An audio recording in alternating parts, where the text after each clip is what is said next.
Prince ভাই, আপনারাও কি ভোট নিয়ে কোনো ষড়যন্ত্র দেখেন, অথবা ধরেন বিশেষ করে মিস্টার তারেক রহমানের সঙ্গে বৈঠকের পরে ফেব্রুয়ারিতে অর্থাৎ রমজানের আগে যে ভোট, সেটি নিয়ে কি এখনো আর কোনো শঙ্কা আছে?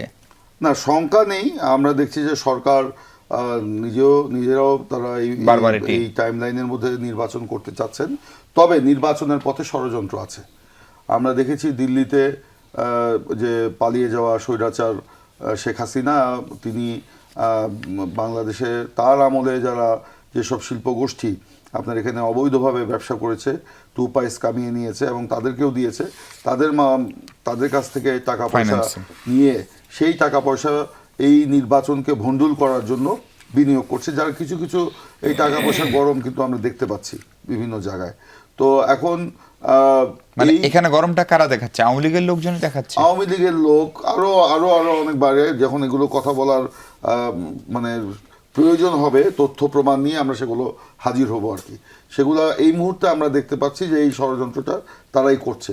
তারা বাংলাদেশকে একটা ব্যর্থ রাষ্ট্রে পরিণত হয়েছে এরকম একটা পরিস্থিতি দেখাতে চায় এবং বর্তমান সরকারের নেতৃত্বে, মানে অন্তর্বর্তীকালীন সরকারের নেতৃত্বে বাংলাদেশে ফান্ডামেন্টালিস্টদের একটা চূড়ান্ত উত্থান হয়েছে বিভিন্ন জায়গায়। এটা দেখিয়ে তারা বিভিন্ন ওয়েস্টার্ন কান্ট্রি, এমনকি ভারতেরও তার অনুকম্পা নিয়ে আবার তারা বাংলাদেশের রাজনীতিতে ব্যাক করতে চায়। বিএনপি মহাসচিবও কিন্তু দক্ষিণ পন্থার উত্থানের কথা বলেছেন। নট অনলি বিএনপি মহাসচিব, অনেকেই এই কথাগুলো বলছেন।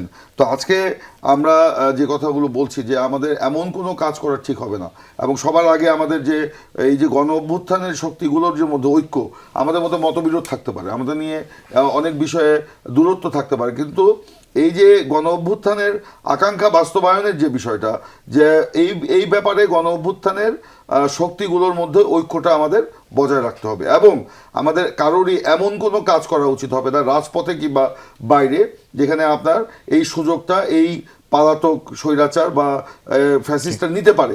সর্বশেষ আমি যে কথাটি বলি যে আজকে অন্তর্বর্তীকালীন সরকারের অনেক ব্যাপারে কিন্তু আমাদেরও অনেক অবজারভেশন ছিল। আমরাও কিন্তু অনেকবার চিন্তা করেছি আমরা রাজপথে নামবো, আমাদেরকে যখন পাত্তাই দেওয়া হচ্ছে না, যখন জামাত এনসিপি তারা একদম যমুনা, মানে আপনাদের যমুনা টেলিভিশন না, যমুনা তো ওইটা মোটামুটি নিয়ন্ত্রণ করে রেখেছিল, তখন কিন্তু যখন আমাদেরকে পাত্তাই দিচ্ছিল না, আমরা কিন্তু তখন আপনার বিভিন্ন কর্মসূচির কথা চিন্তা করেছি, কিন্তু সেখান থেকেও আমরা ব্যাক করেছি। কেন? যে আমরা কর্মসূচি দিলে এই যে পতিত স্বৈরাচার বা ফ্যাসিস্ট, তারা কিন্তু এখানে একটা বিশৃঙ্খলা উচ্ছৃঙ্খলতা সৃষ্টি করে তারা এই টোটাল জিনিসটাকে ভণ্ডুল করে দিতে পারে। আমরা আলাপ আলোচনার মধ্য দিয়ে আমরা কিন্তু সমস্যাগুলোর সমাধানের উদ্যোগ নিয়েছি এবং এই আলাপ আলোচনার মধ্য দিয়ে কিন্তু দেশ আজকে নির্বাচনী ট্রেনে রেল লাইনে উঠেছে, যাত্রা শুরু করেছে।